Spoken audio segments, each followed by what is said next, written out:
RJ lockdown carries two different types of jack locks. This one here is the button head, a lower type of security, but most technicians and engineers carry an Allen wrench of this size.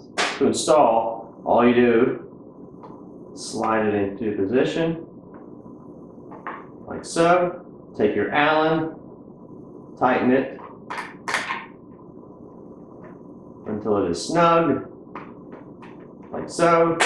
And now you have secured the jack. To remove, do the complete opposite.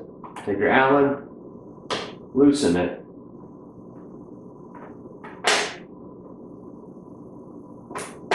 and remove.